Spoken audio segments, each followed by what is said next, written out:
Bonjour et bienvenue chez MTB Cooking et aujourd'hui on va faire des pommes de terre croustillantes au four. Et cette recette va rendre un résultat qui est super bien, c'est juste trop bon. D'accord, on va commencer par nettoyer les pommes de terre, les laver parce qu'on va les manger avec la peau et du coup il faut qu'elles soient bien nettoyées, bien lavées.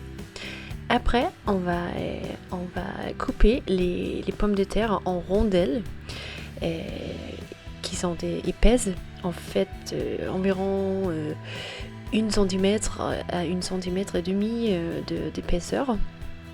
Et oui, ça se fait super facilement. Ces pommes de terre sont juste parfaites comme en accompagnement avec un bon steak ou de la viande super saignante, c'est cool.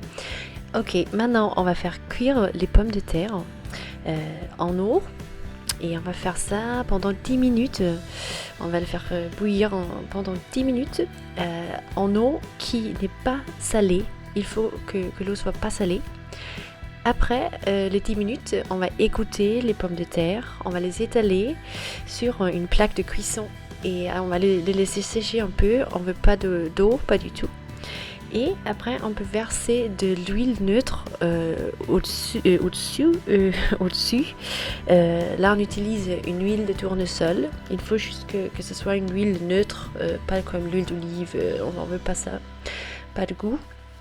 Et après, on peut frotter les pommes de terre très bien avec l'huile, comme vous voyez dans la vidéo maintenant.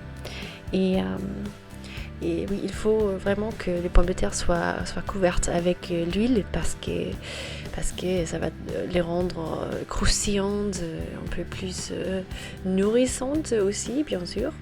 Et comme vous pouvez voir, les pommes de terre, elles ont une texture super bonne après des 10 minutes de cuisson. Elles sont pas du tout secs au milieu, mais elles sont parfaites aussi pour qu'on peut faire des petits marques comme ça avec une fourchette.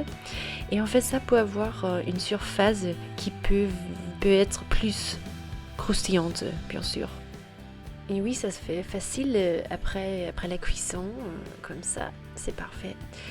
Alors après on va continuer à faire ça et on va bien sûr qu'on a préchauffé le four à 200 degrés Celsius, c'est sûr, important de dire ça.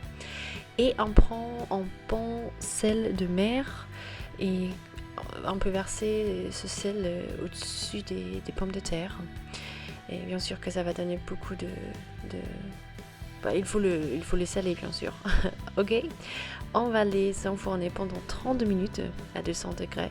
Après, on va en fait mettre le four à 250 degrés Celsius et on va les donner encore 10 minutes à 250 pour les rendre super croustillantes. Mais bien sûr qu'il faut vraiment, être touché tous oreilles pour être sûr qu'elles brûlent pas les pommes de terre. Oui. D'accord, là on peut le servir. Ici on a un bon morceau d'onglet qu'on a fait maison. On a aussi une recette ici sur YouTube qui vous montre comment faire de l'onglet. Et il faut vraiment que vous le voyez parce qu'elle est super. Là on a aussi une mayonnaise faite maison, une mayonnaise aux truffes. On a bientôt une vidéo ici sur YouTube qui vous montre comment faire cette mayonnaise. Et là, on a parsemé aussi avec de la ciboulette. Ça va le rendre très vert et sympa pour les yeux, mais ça donne aussi quand même un peu d'épices à la viande. Et dernièrement, on va juste verser un petit peu plus du sel pour avoir, oui, on peut dire une fin super élégante, quoi. Là, on peut manger les pommes de terre croustillantes et c'était un vrai régal, c'est sûr. Je suis sûre que vous pouvez vous imaginer ça. Et oui, il n'y a rien de plus à dire que merci d'avoir vu cette vidéo. Abonnez-vous à notre chaîne s'il vous plaît, aimez cette vidéo. N'hésitez pas à nous donner des commentaires si vous en avez quelques. Et oui, on a plein de vidéos ici sur YouTube. Il faut vraiment que vous les voyez si vous en avez envie. Merci beaucoup et à la prochaine. Salut!